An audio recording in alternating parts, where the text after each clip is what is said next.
Hello everyone and welcome to a new video on the channel. Today's video is going to be my review video for the second week of March, which is all the films I watched from the 8th of March all the way up until the 14th of March. There's rather a lot this week. I would say probably about 10, I'll count 1, 2, 3, 4, 5, 6, 7, 8 that I watched this week. Most of them are physical. I think there's 2 streaming releases from the week and the rest will be physical. So I'll just get straight on into it. And the first film I watched was a Disney film, and one that I hadn't heard much about, but I watched and bought based on the cast, and it sounded interesting, but I think it's one that I just must have missed at the time of when it was released, even though I would have been the right age back then. And that is The Odd Life of Timothy Green, starring Jennifer Garner and Joel Edgerton. This was an entertaining film, and it's about a couple who are struggling to have a child. And one night they write down everything that they want their child to be like what they want their child to be like on pieces of paper, put it into a box and bury it in the garden. And then during the night a child appears who claims that he's theirs, and he changes their lives for the better, and it's just about him impacting all of the people lives that he is around, touches all of their lives, and it's just a visually very beautiful film. It was a very entertaining film, a feel-good film, heartwarming I would say is the right word to use for this film. It's just an easy watch and a nice watch, good Disney film, and it's about 2 parents who are trying to bring up a child that is quite different. He's out there, and I think that on a rewatch I will have a greater enjoyment factor out of this. Even though I'm not saying I didn't enjoy it watching it the first time, but I feel like it's one of those films that will rub off on me even better on a rewatch. So yeah, but I gave The Odd Life of Timothy Green 3.5 stars out of 5. Next up, I watched a classic film, as you know from my Blu-ray haul of March, it must have been. I started collecting loads of Dustin Hoffman films, and this was one of his earliest films, I believe, and one that earned him an Academy Award nomination. He didn't win for it though, I don't think. I think, yeah, they both were nominated in the same category, I think, but it did win Best Picture back in 1969, and the film in question is Midnight Cowboy, which also stars Jon Voight. And this is a film that, as far as I'm aware, was the only film to be rated X, because that was the rating for like 18s, like the equivalent to an 18 back in those days, and it was the only film of that rating that ever won Best Picture at the Oscars. And I will say straight off the bat, this film definitely deserved all of the Oscars that it won and that it was nominated for. It is an absolutely fantastic film, and for me, of the Dustin Hoffman films I've seen so far, I have got a lot more to watch though. This is both his and Jon Voight's finest performances. It's a very moving film, and it's about the strength of friendship, and basically these 2 characters who at first don't get along with each other at all, but they create a really strong bond with each other. The last 20 minutes of this film are very emotional just because of what happens, and Hoffman really gives his all in this film. I thought the cinematography was just absolutely beautiful for its time, and the use of the song Everybody's Talking throughout the film was perfect. Great song, obviously made for this film, I believe. May have even won the Oscar for Best Song, possibly, who knows, I don't really know.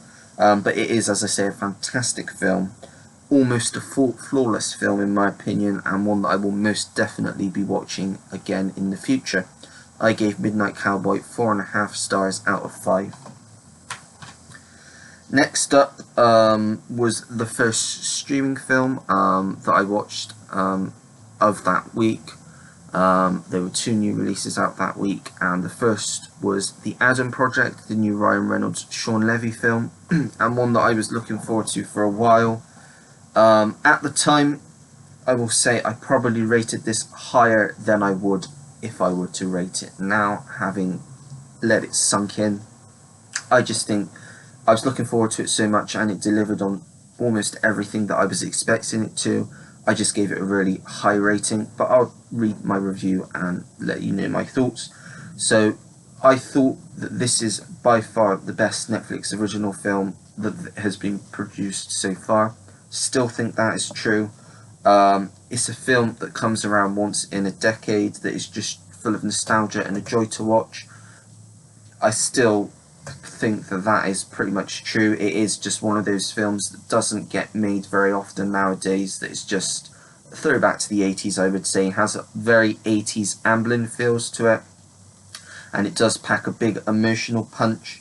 Ryan Reynolds gives a great performance, as does Walker Scobell, who plays the younger version of Ryan Reynolds' character. I love the story and where it ended up at the end.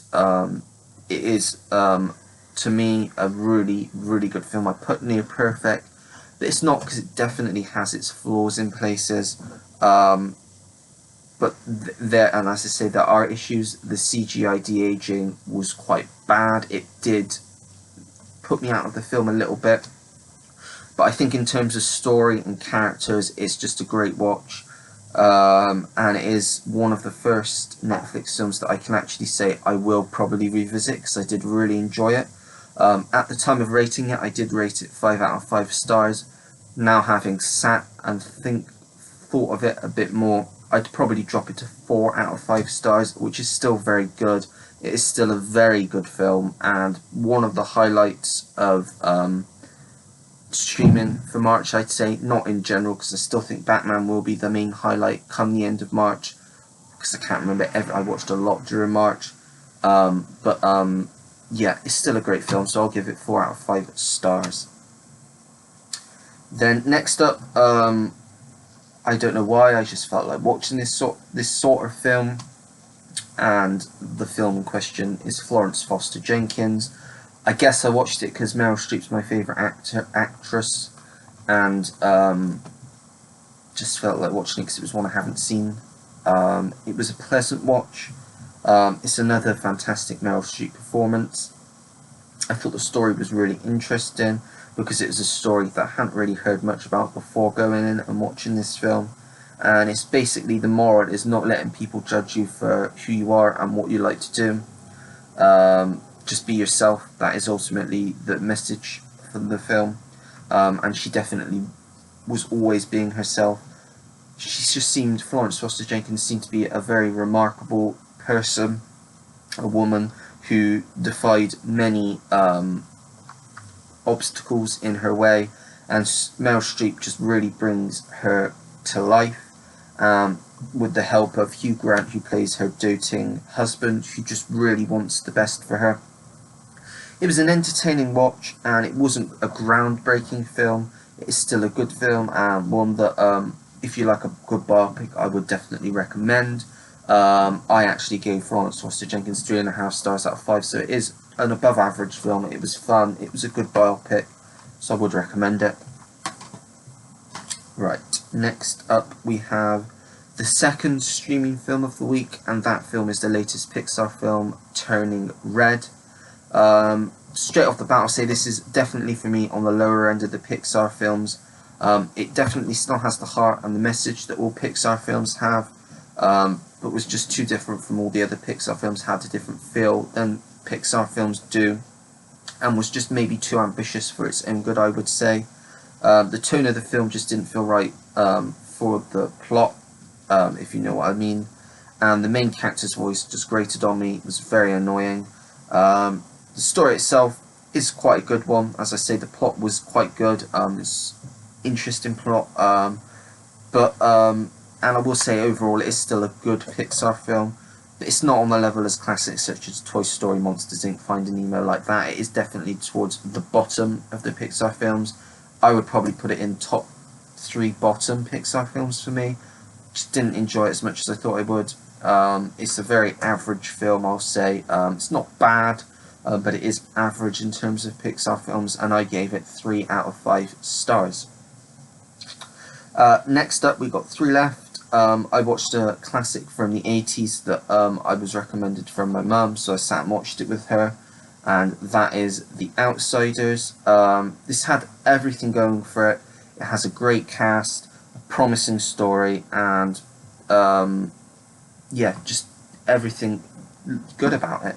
However, this really didn't live up to my expectations. I expected a lot more from this film.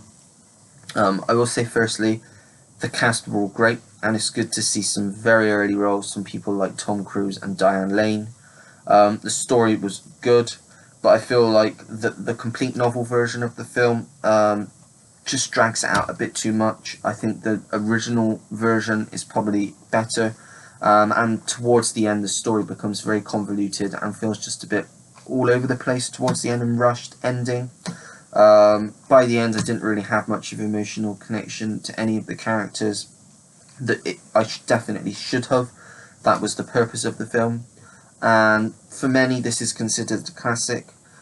And whilst I still think it's a good film, I will say it's just an average film for me. It's one I would watch again, but it is very average for what it is. I gave The Outsiders 3 out of 5 stars. Probably the most controversial opinion I'll have for the month. But yeah, not a bad film, just not as good as I hoped it would be. Then next up, I watched a film. I watched this when the BAFTAs was on, so quite a few weeks ago now. Don't know why. It's definitely the wrong type of film to watch. Not a film that would put you in a good mood, and that is Miss You Already. So I thought, instead of watching the BAFTAs, which weren't entertaining from what I hear, I would watch this for 2 hours instead. Might have been a slightly wrong choice of a film to watch. It's a good film. I'm saying that. I'm making it out so it's a bad film. It's a good film. If you want to have a cry, I'll say. And if you want to watch something depressing, this is definitely the film to choose. It's basically about a film about a woman who's dying from cancer, and all the people around her trying to cope. Don't want to say cope because that's not the right word to use. Come to terms with her not going to be there at some point, and just shows how she's affected their lives. Tony Collette is great in this. Drew Barrymore plays the best friend. She was also great, but it just doesn't put you in an uplifting mood. It just doesn't do much, to be honest. It's a good film. If you're looking for another good British film to watch, it definitely hits that spot. But as I say, be warned, it's a very emotional film. Yeah, that's all I can really say. I did give Miss You Already 3.5 stars out of 5. I'd probably drop it to 3 stars because it's an average film, and it's one that generally I wouldn't put on to watch because it doesn't put you in a great mood. So yeah, that is Miss You Already. And then the final film I watched this week was one that I didn't know much about before, but then I saw the cast and the director and what the film was about, and I thought, ooh, why have I not heard of this film before? Because it was the final film this director made as well. And the film in question is Closing the Ring. And as you all know, I'm a sucker for these types of films. It's a romantic drama, so everything about this ticked the right boxes. Richard Attenborough directed it. It starred Shirley MacLaine and Christopher Plummer. It's basically a love story. It's set in 2 different continents across 2 different time periods. I just think this was an absolutely amazing film. As I say, before buying this, I'd heard little to nothing about this. This must have gone under the radar because this came out 2007, so I don't think it was nominated for any Oscars or any sort of awards. Don't know why, because it is a fantastic film. It features some fantastic performances. It's a moving story, beautiful cinematography, and whilst being a romantic drama, it is also a really good war film, and it really works as both. The casting's spot on throughout this film, and overall I just really enjoyed this film. Probably the highlight of the month, I would say. Really good. Definitely recommend checking that one out. Highlight of the month, highlight of the week, I mean. So yeah, that is Closing the Ring, which I gave 4 out of 5 stars. And that is it. So that is everything I watched in the second week of March. Are there any there that you have watched? If so, let me know your thoughts down below in the comments. Are there any, off of my opinion, that you now want to go and watch? let me know again. I get back to anyone that takes the time to leave me a comment. I do appreciate it. Don't forget to like the video if you did like it, and subscribe if you want to see more videos like this. Don't forget to turn your notification bell on so you know when I have a new video uploaded onto the channel. And that is it. So until next time everyone, take care, goodbye.